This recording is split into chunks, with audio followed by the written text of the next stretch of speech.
How's it guys? So it's Kumi here. I'm back again. I know I have a lot of stuff around me. It's quite busy.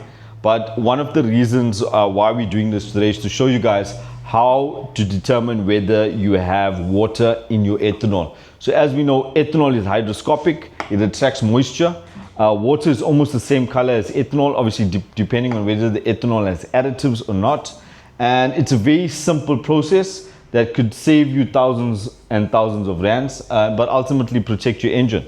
So the question is, how do you know? With fast fuels, on every single batch of fuel manufactured, we have a batch number, so we don't just slap a sticker on here. As you can see, it's 0.783 grams per a liter, and that's at 26 degrees. So as you know, the fuel would either expand or contract at temperature, so it's important that we weigh the fuel and we also measure at what temperature. Okay, now there's a few ways that we do that. With me, I have some ethanol and I have some water. Very difficult to tell the difference. All right, the one on the left is ethanol. The quickest method that we use to test the fuel is with a quick mobile Anton Par. So I'll show you guys a much more affordable solution. Now that gives you an indication of the density on the ethanol. It's 0.786. Okay, so that is at 22 degrees. So as you can see here, it's at 22 degrees, and that indicates that as the product contracts, it does get denser, which is slightly heavier, but it's within tolerance. Okay, so as you can see in our label, 0.83, it's within tolerance. Now with water, this is water on the right hand side. I want to show you guys this. With water, it's close to 9994. So it's heavier than the ethanol at 21 degrees. Okay, so the problem is that if there's any serious change on weight, and as the ethanol attracts moisture, it will get heavier.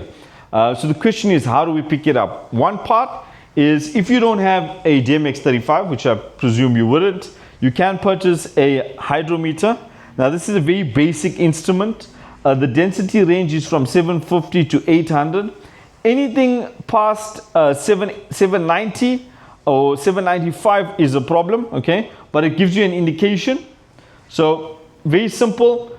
You put that into your ethanol, and this would ideally give you a weight, a molecular weight. So as you can see, it's obviously just below 785 and 787. But remember, this does not have any temperature calculation. So one method of testing is obviously the weight. The other method of testing is very simple, water finding paste. So with me, I have some water finding paste.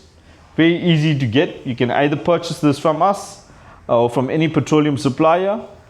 As you can see that the paste is green. Okay, so if you place this into your ethanol, it shouldn't change color. All right, it should be still green. Now, if you place this into water, it gives you an indication that it changes purple. All right. So in the presence of water or moisture, it'll change purple, and this is a clear indication that you shouldn't be using that fuel. All right. The other instrument that I have with me here is an alcohol meter, and this should tell you, for example, if we're supplying E100, how do you know that the fuel is actually in fact E100? And you can purchase one of this from us. So this is an alcohol meter that we sell for about 1,500 rand, and all you do is you just drop that into the fuel, and it's got percentages on it. Okay, so you guys know there's E95, there's E96, there's E92, there's all different grades of ethanol. Ours is exactly E100. Okay, so number one is make sure that the density of your fuel is as what it says on our batch number, or as per the supplier. As you guys know, we supply technical data sheets. Everything is on our website. Go to products, go to technical data sheets. You can pull a technical data sheet. It'll give you all of the technical specs on our product. That's how we know it's our fuel. As well as you can test the ethanol percentage with the hydrometer. As you can see, it's E100.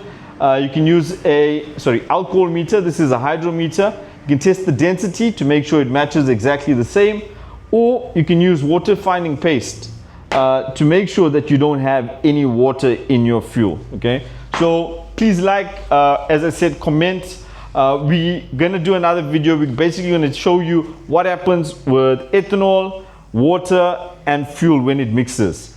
And how do we play around with it? How does corrosion basically occur in the engine? So I hope this video was insightful. Please like and follow for more information. Thank you guys.